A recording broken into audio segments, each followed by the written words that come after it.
Hello everyone, hope you all are good at your places. So here our next chapter which is non-metal and metal. इस chapter में basically हम metal and non metal की physical properties के बारे में जानेंगे, इनकी chemical properties के बारे में जानेंगे, इनके रिएक्शंस देखेंगे और देखेंगे कि मेटल को कैसे एक्सट्रैक्ट किया जाता है, कहाँ से एक्सट्रैक्ट किया जाता है, किस किस फॉर्म में ये अर्थ पर पाए जाते हैं। एलॉय के बारे में जानेंगे जो मेटल और नॉन मेटल दोनों की प्रॉपर्टी से बिलोंग करते हैं। ओके, सो फर्स्ट अब आता है हमारा मेटल की प्रॉपर्टीज़।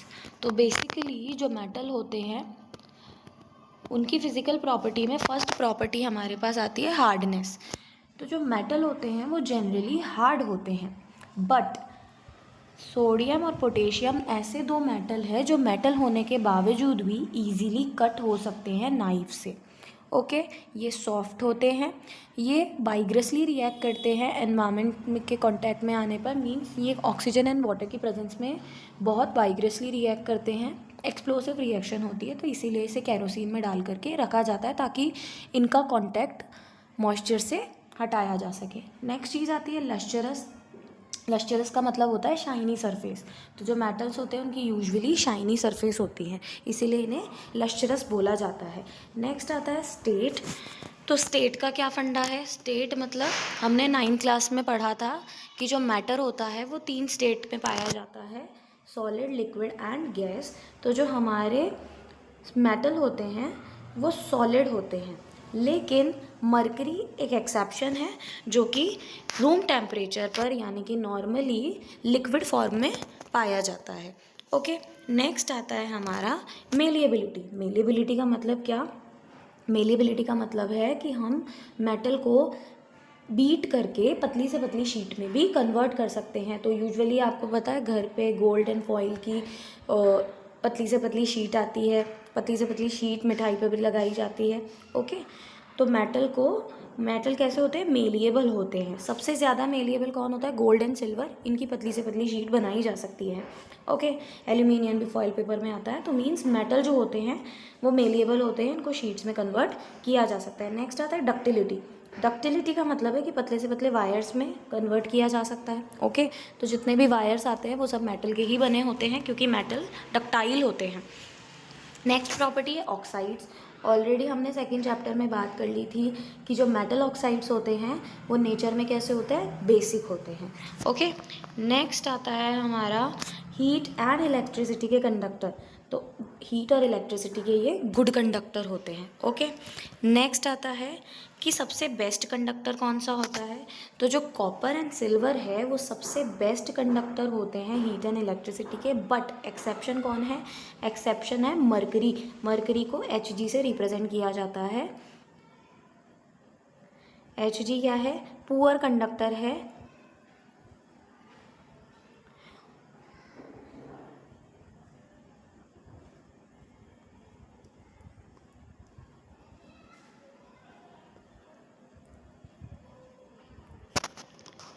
नेक्स्ट आता है हमारा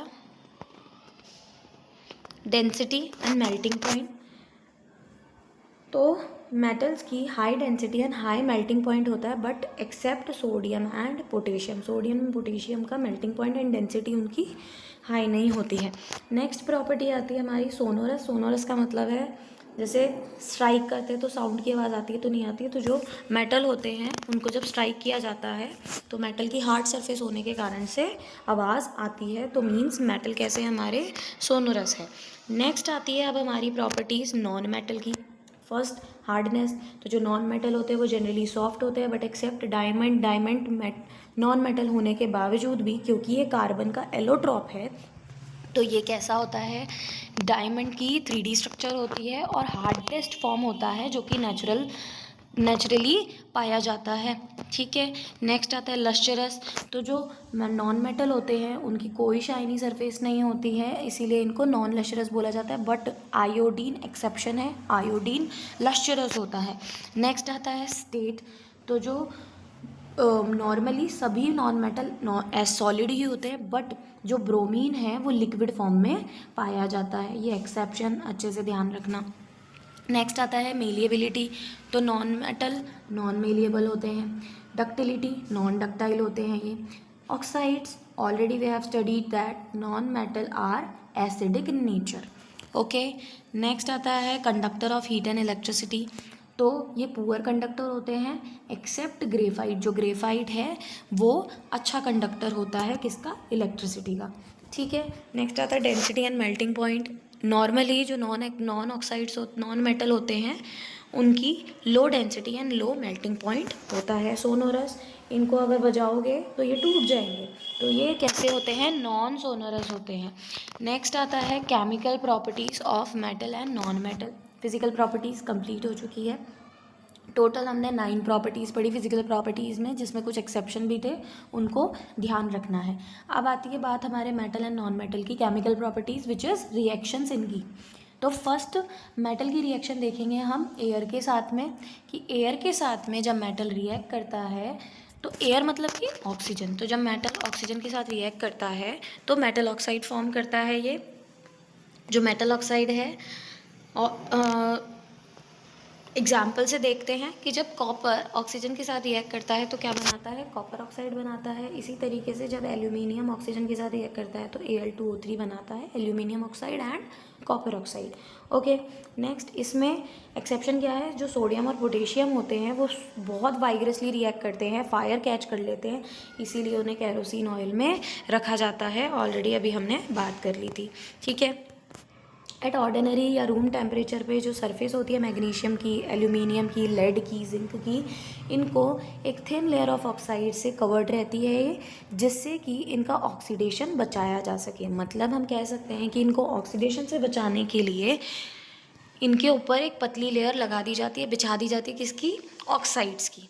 ओके, ताकि इनका ऑक्सीडेशन बच जाए और ये ख़राब होने से बच जाए। जो आयरन है वो गर्म करने पर कभी नहीं जलता है। आप लोगों ने यूजुअली देखा होगा कि आयरन कभी बर्न नहीं होता, आयरन रेड हॉट हो जाता है, जो लोहा है वो रेड हॉट हो जाता है, बट कभी भी जलता नहीं है। बट अगर उसी आयरन की जो फिलिंग्स है, जो कतरन है, अगर उसको जलाया जाए तो वो बहुत ईजिली जल जाती है।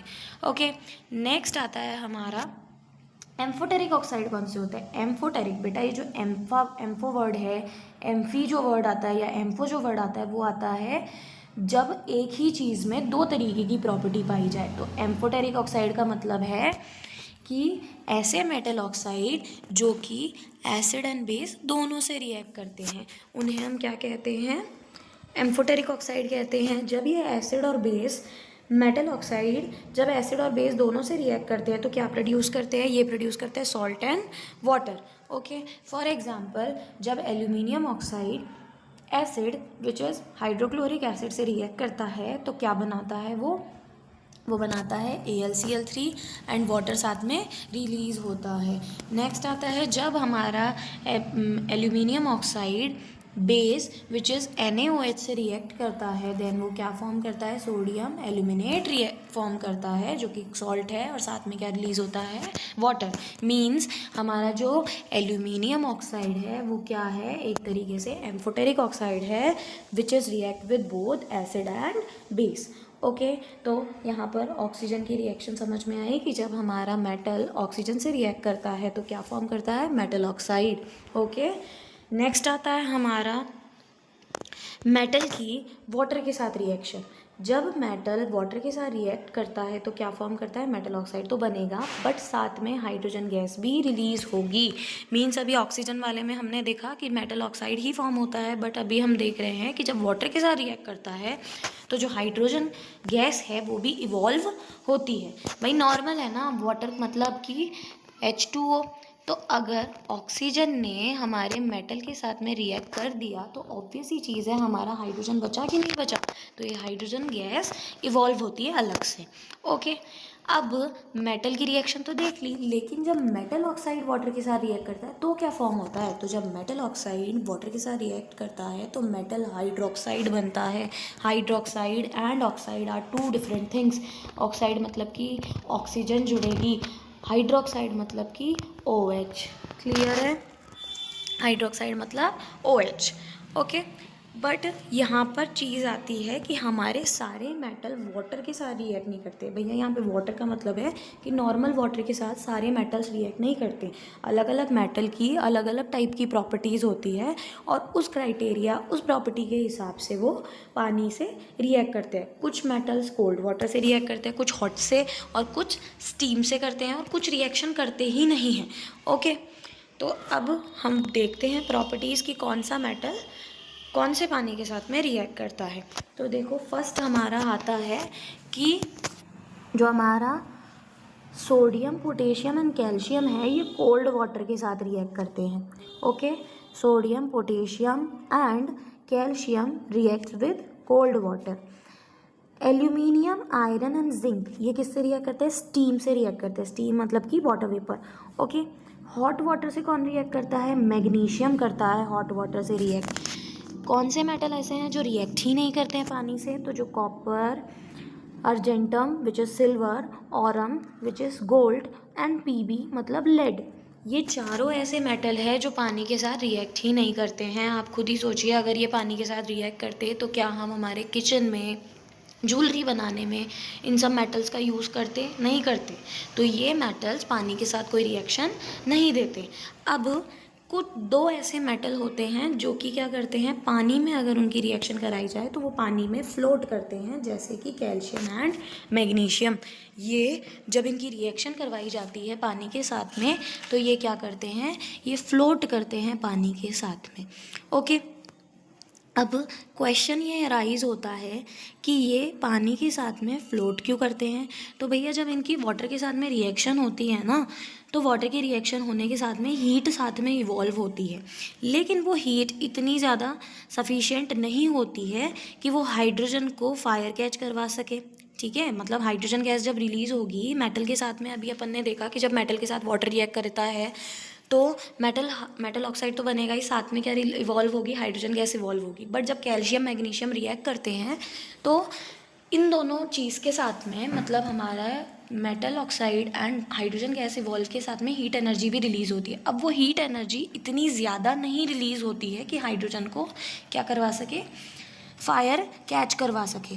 इसी कारण से ये जो हाइड्रोजन गैस है ये बबल्स के फॉर्म में, छोटे छोटे बबल्स के फॉर्म में इन्हीं के साथ में स्टिक कर जाते हैं। मतलब मैं कह सकती हूँ कि कैल्शियम जैसे ये कैल्शियम पार्टिकल है, इसके आसपास में छोटे छोटे बबल्स के फॉर्म में कौन स्टोर हो जाएगा, कौन स्टिक कर जाएगा, हाइड्रोजन गैस स्टिक कर जाएगी। इसी कारण से पानी में ये फ्लोट करते हैं।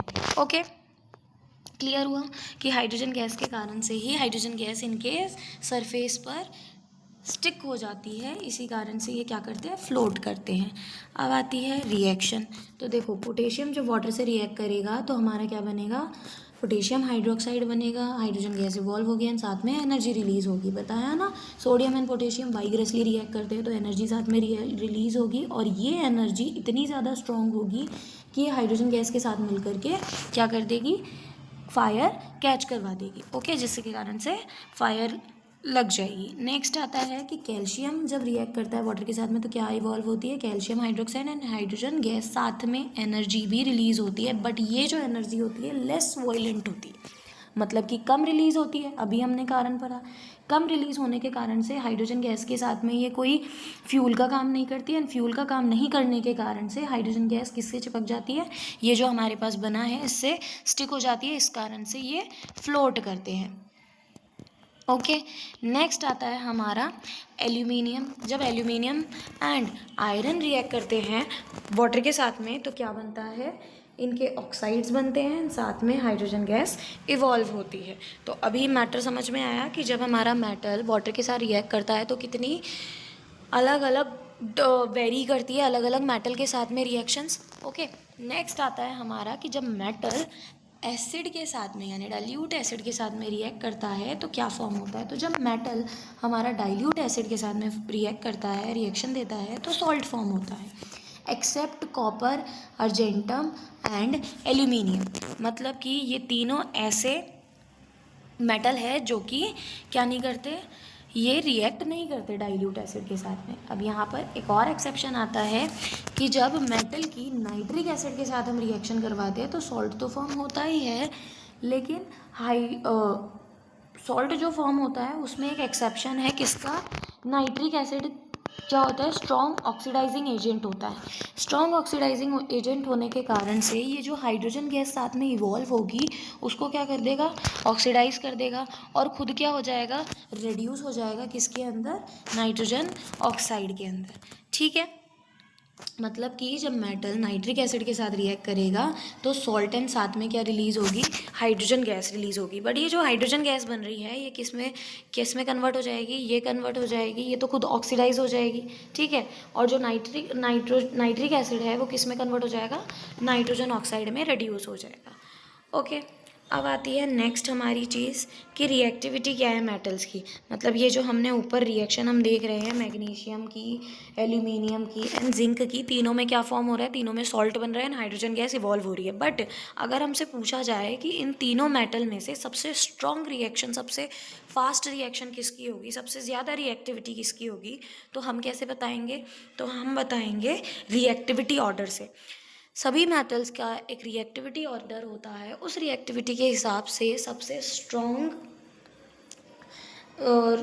जो मेटल होते हैं वो सबसे ज़्यादा रिएक्ट करते हैं, फिर उससे कम वाले एक के बाद एक अरेंज होते हैं। तो यहाँ पर अगर हम magnesium, aluminium, zinc and iron की बात करें तो इन चारों में सबसे ज़्यादा रिएक्टिविटी होती है मैग्नीशियम की, देन होती है एल्यूमिनियम की, देन होती है जिंक की एंड देन आयरन की।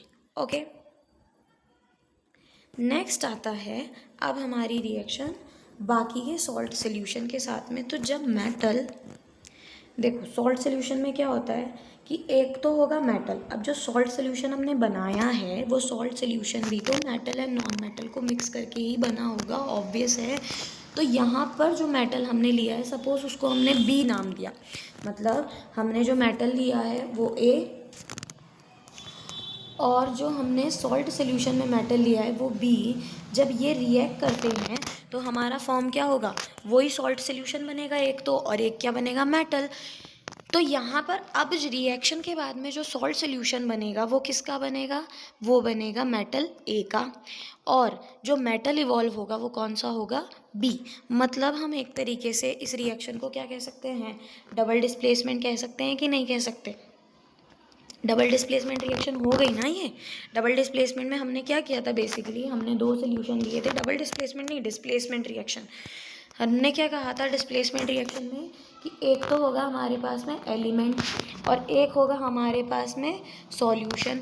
सॉल्यूशन में प्रेजेंट जो मेटल होगा वो एलिमेंटल जो मेटल होगा उसको रिड्यूस कर देगा, उसको डिस्प्लेस कर देगा अपनी जगह पे से। यहाँ पे भी तो वही हो रहा है।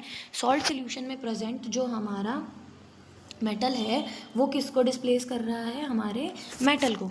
ठीक है, और ये भी किसके बेसिस पे हो रहा है? सेम रिएक्टिविटी के बेसिस पे हो रहा है। ठीक है, जैसे फॉर एग्जांपल अगर हम आयरन की कॉपर सल्फेट के सोल्यूशन के साथ रिएक्शन करवाएंगे तो जो हमारा आयरन है उसका सॉल्ट फॉर्म हो जाए, उसका सोल्यूशन फॉर्म हो जाएगा आयरन सल्फेट, एंड कॉपर साथ में अलग से इवॉल्व हो जाएगा। क्यों ऐसा हुआ? क्योंकि जो आयरन है वो ज़्यादा रिएक्टिव है। वो ज़्यादा रिएक्टिव होने के कारण से वो कॉपर को बोलेगा कि चल अब तू हट जा, अब मैं सोल्यूशन बनाऊंगा, और कॉपर साथ में अलग से निकल जाएगा। तो यहीं पर बात आती है रिएक्टिविटी सीरीज़ की कि अब रिएक्टिविटी सीरीज़ क्या कहती है। तो रिएक्टिविटी सीरीज़ के अनुसार potassium, then sodium, then zinc, iron, lead, hydrogen, copper, mercury, argentum and aurum आते हैं। ओके, तो सबसे ज़्यादा रिएक्टिव एंड सबसे लीस्ट रिएक्टिव कौन सा होगा? तो इनका ऑर्डर जिस तरीके से दिया है उसी तरीके से हम कहेंगे कि ये मोस्ट एंड लीस्ट रिएक्टिव है। ओके, जैसे कि अगर हम बात करें सबसे मोस्ट रिएक्टिव की, देन मोस्ट रिएक्टिव एलिमेंट कौन सा है? Potassium and sodium. फिर मिडल रिएक्टिव आते हैं जो कि मॉडरेटली रिएक्टिव होते हैं, जैसे कि zinc, iron and lead. Okay, ये लेस रिएक्टिव होते हैं एल्कली मेटल से, which is potassium and sodium. Okay, next आता है हमारा लीस्ट रिएक्टिव कौन से होते हैं? तो कॉपर, मरकरी, सिल्वर एंड जो ऑरम होते हैं ये सबसे लेस रिएक्टिव होते हैं, प्योर स्टेट में पाए जाते हैं ये। ओके, मतलब अगर आपसे कोई क्वेश्चन पूछे कि सबसे प्योर स्टेट में कौन सा मेटल पाया जाता है, देन आप कहेंगे copper, mercury, argentum and aurum are the metals which are found in pure state in nature. Okay, अब नेक्स्ट आता है हमारा एलोट्रोप कौन से होते हैं। तो एलोट्रोप होते हैं different forms of an element having different properties. Okay, कि अलग अलग टाइप के अलग अलग फॉर्म में जो एक एलिमेंट पाया जाता है जिसकी अलग अलग प्रॉपर्टीज़ होती है उसे हम क्या कहते हैं, एलोट्रॉप कहते हैं। जैसे कि कार्बन के एलोट्रॉप पाए जाते हैं ग्रेफाइट एंड डायमंड। 3 टाइप के एलोट्रॉप होते हैं कार्बन के, graphite, diamond and fullerene. Okay, तो ग्रेफाइट, डायमंड एंड फुलरीन क्या है, कार्बन के एलोट्रॉप है। ठीक है, अब नेक्स्ट आता है कुछ important things. First is metal oxide insoluble होते हैं पानी में, लेकिन कुछ होते हैं जो कि पानी में डिज़ोल्व हो जाते हैं एंड क्या फॉर्म करते हैं, एल्कलीज फॉर्म करते हैं। हमने लास्ट चैप्टर में भी पढ़ा था एल्कली मेटल के बारे में। ओके, जो कि वाटर में तो इनसॉल्यूबल होते हैं लेकिन कुछ डिज़ोल्व हो जाते हैं वाटर में। उन डिज़ोल्व होने वाले मेटल्स को हम कहते हैं alkali metal. Okay, for example sodium oxide and potassium oxide. Okay, next आता है कि जो नॉन मेटल ऑक्साइड है वो क्या फॉर्म करते हैं, वो ऑक्साइड्स फॉर्म करते हैं एसिडिक और न्यूट्रल वाले। ठीक है, नॉर्मल टेम्परेचर पर एक लेयर जो होती है ऑक्साइड की वो फॉर्म हो जाती है मेटल की सरफेस पर। ऑलरेडी हमने बात कर ली है, मैग्नीशियम, जिंक एंड एल्यूमिनियम के ऊपर ऑक्साइड की लेयर फॉर्म हो जाती है जो कि उनको प्रोटेक्ट करके रखती है, किससे, ऑक्सीडेशन से। नेक्स्ट आता है हमारा एनोडाइजिंग की प्रोसेस। एनोडाइजिंग क्या है, anodising it is a process of forming thick oxide layer of aluminium. Aluminium develops a thin oxide layer when exposed to air. This oxide layer makes it resistance to corrosion. मतलब anodising वो process है जिसमें एक thin layer बन जाती है, thick layer बन जाती है, किसकी, थिक ऑक्साइड लेयर बन जाती है एल्यूमिनियम की, जिससे कि कांटेक्ट टूट जाता है और वो कोरोजन से बचा लेता है, किसको, एल्यूमिनियम को, रस्ट कोरोजन होने से, ख़राब होने से। ठीक है, जो रेजिस्टेंस है उसको इम्प्रूव किया जा सकता है, ऑक्साइड की लेयर को बहुत स्ट्रॉन्ग बनाया जा सकता है, जिससे कि जो हमारा कोरोजन है वो ना हो सके। एनोडाइजिंग के लिए क्लीन एल्यूमिनियम लिया जाता है जिसका एनोड बनाया जाता है and is electrolysed with dilute sulphuric acid. और उसको किससे इलेक्ट्रोलाइज कराया जाता है, डाइल्यूट सल्फ्यूरिक एसिड के से रिएक्शन करवाई जाती है। देन जो ऑक्सीजन गैस है वो तो साथ में इवॉल्व हो जाती है एनोड पर और एल्यूमिनियम से रिएक्ट करती है और क्या फॉर्म करती है, एक थिक ऑक्साइड की लेयर फॉर्म करती है। ये जो ऑक्साइड की लेयर है can be dyed easily to form attractive aluminium articles. इसको डाई कर लिया जाता है ताकि अट्रैक्टिव एल्यूमिनियम के आर्टिकल्स, एल्यूमिनियम के थिंग्स बनाई जा सके। नेक्स्ट आता है एक्वा रेजिया। ये बहुत इंपॉर्टेंट है, एग्जाम में पूछा जाता है इसका रेशो। एक्वा रेजिया जो होता है वो फ्रेशली प्रिपेयर्ड मिक्सचर होता है, किसका, concentrate hydrochloric acid and nitric acid. हम कह सकते हैं कि HCl एंड नाइट्रिक एसिड का जो कंसनट्रेट फॉर्म है, जब वो मिक्सचर एक बनाएगा, किस रेशो में, 3:1 में। मतलब हमारा HCl तो कितने रेशो में होगा, 3 में, and nitric acid is 1 ratio. तो जब 3:1 के फॉर्मेट में ये concentrate hydrochloric acid and nitric acid mix होंगे तो इसे हम क्या बोलेंगे, एक्वा रेजिया। ये इतना पावरफुल होता है कि ये गोल्ड एंड प्लेटिनम जैसे मेटल को भी क्या कर सकता है, डिज़ोल्व कर सकता है। ओके, नेक्स्ट आता है एनोड मड। क्या होता है, तो जब on passing the current through the electrolyte, the pure metal from the anode dissolve into the electrolytes. An equivalent amount of pure metal from the electrolyte is depend on the cathode. Deposit on the cathode, the soluble impurities go into the solution, whereas the insoluble impurities settle down at the bottom of the anode and are known as anode mud. भाई जब electrolysis की process करवाई जाती है तो जो pure metal है anode पर से वो इलेक्ट्रोलाइट में डिज़ोल्व हो जाता है।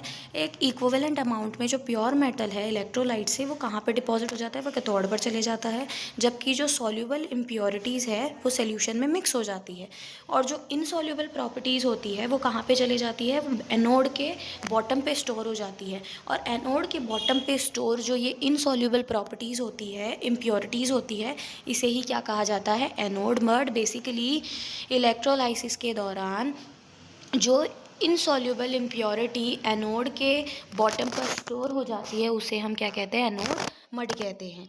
नेक्स्ट आता है कि हमारा जो मेटल है वो किस फॉर्म में पाया जाता है एनवायरनमेंट में। तो एनवायरनमेंट में 3 फॉर्म में हमारा मेटल पाया जाता है, मिनरल, ओर एंड गैंग। तो जो मिनरल है वो क्या है, एलिमेंट या कंपाउंड जो कि नेचुरली पाए जाते हैं अर्थ की क्रस्ट पर, उन्हें क्या कहा जाता है, मिनरल कहा जाता है। नेक्स्ट और क्या होते हैं, कुछ प्लेसेस पे जो मिनरल होते हैं उनमें किसी एक पर्टिकुलर मेटल की हाई परसेंटेज पाई जाती है, मतलब उनमें बहुत सारे मेटल्स पाए जाते हैं बट कोई एक मेटल होता है जो बहुत ज़्यादा अमाउंट में पाया जाता है, उसे हम एक्सट्रैक्ट कर सकते हैं प्रॉफिटेबली, तो उसे हम क्या कहते हैं, ओर कहते हैं इन मिनरल्स को।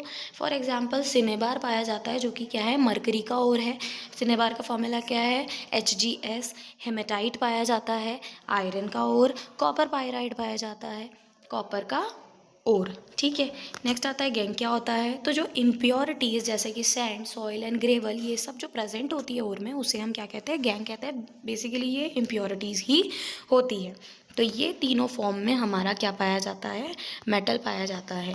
मेटल को फिर एक्सट्रैक्ट करेंगे हम लोग। अभी देखते हैं कि मेटल और नॉन मेटल की फिजिकल प्रॉपर्टीज़ तो हमने पढ़ ली, बट क्या कुछ ऐसे मेटल्स या नॉन मेटल होते हैं जो कि कुछ ऐसे सब्सटेंस होते हैं क्या जो मेटल की तरह भी रिएक्ट करते हैं, मतलब मेटल की प्रॉपर्टीज़ भी शो करते हैं और नॉन मेटल की प्रॉपर्टीज़ भी शो करते हैं। तो हाँ, ऐसे कुछ सब्सटेंस पाए जाते हैं, कुछ मिक्सचर्स ऐसे होते हैं जो कि मेटल की भी प्रॉपर्टीज़ रखते हैं और नॉन मेटल की भी प्रॉपर्टीज़ रखते हैं। तो होमोजीनस मिक्सचर कौन सा, जिसके अंदर दोनों जो अपन ने सब्सटेंस लिए हैं वो दोनों आपस में पूरी तरीके से डिज़ोल्व हो जाए, मिक्स हो जाए। ठीक है, तो हम होमोजीनस मिक्सचर ऑफ 2 और मोर मेटल्स और अ मेटल है ना नॉन मेटल, मतलब कि 2 मेटल का भी फॉर्म मिक्सचर हो सकता है या फिर 2 मेटल और नॉन मेटल का भी मिक्सचर हो सकता है, तो उसे हम क्या बोलते हैं, एलॉय बोलते हैं। एलॉय जो होते हैं is prepared by first melting the primary metal and then dissolving the other element in indefinite proportion. It is then cool to room temperature. Alloy कैसे बनाया जाता है, एलॉय में सबसे पहले एक मेटल को पूरी तरीके से डिज़ोल्व किया जाता है, मेल्ट किया जाता है, देन फिर उस मेल्टेड फॉर्म और मेटल के अंदर दूसरे मेटल को या नॉन मेटल को क्या किया जाता है, डिज़ोल्व किया जाता है, घोला जाता है। नेक्स्ट उसे फिर रूम टेम्परेचर पर कूल डाउन कर लिया जाता है और क्या बन जाता है हमारे पास में, एलॉय। फॉर एग्जांपल स्टील क्या है, आयरन और कार्बन का मिक्सचर है। सोल्डर क्या है, लेड और टिन का हमारे पास में एलॉय है। ब्रास किसका है, कॉपर एंड जिंक का है। ब्रॉन्ज किसका है, कॉपर एंड टिन का है। स्टेनलेस स्टील किसका है, लेड एंड टिन का। जो लेड है वो Pb है और जो टिन है वो Sn है। ओके, तो एलॉय समझ में आया। एलॉय क्या होते हैं, मिक्सचर होता है, होमोजीनस मिक्सचर होता है मेटल एंड नॉन मेटल का या मेटल मेटल का। ठीक है, प्रोपोर्शनेट फॉर्म में मिक्स होता है दोनों की दोनों। ठीक है, अब इसके आगे का चैप्टर हम नेक्स्ट क्लास में देखेंगे। Till then, study hard everyone. Okay.